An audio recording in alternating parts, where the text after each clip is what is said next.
नमस्कार, मी समीक्षा Deshmukh. Top news मराठीमध्ये आपले स्वागत. बातमी आहे नाशिकहून.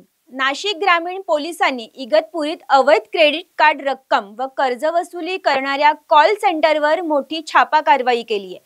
या कारवाईत तब्बल 24,32,000 रुपयांचा मुद्देमाल जप्त करण्यात आला आहे. पाहुयात सविस्तर बातमी. मीनाताई ठाकरे संकुल इगतपुरी येथे अवैधरित्या कॉल सेंटर सुरू असल्याची माहिती पोलिसांना मिळाली.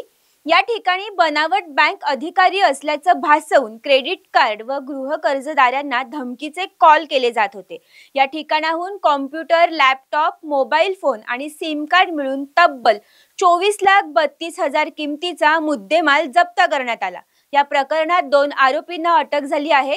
नरेंद्र भोंडवे वय 32 राहणार इगतपुरी आणि पारस भिसे वय 26 घाटकोपर मुंबई यांना अटक झाली आहे. या मोठ्या कारवाईचं मार्गदर्शन पोलीस अधीक्षक बाळासाहेब पाटील आणि अप्पर पोलीस अधीक्षक आदित्य मिरखेलकर यांनी केलं असून पुढील तपास सायबर पोलिसांकडून सुरू आहे. तुमची car, electric panel, data server आगीपासून सुरक्षित आहे का? नाही? मग आजच बसवा F protect temperature activated fire suppression device.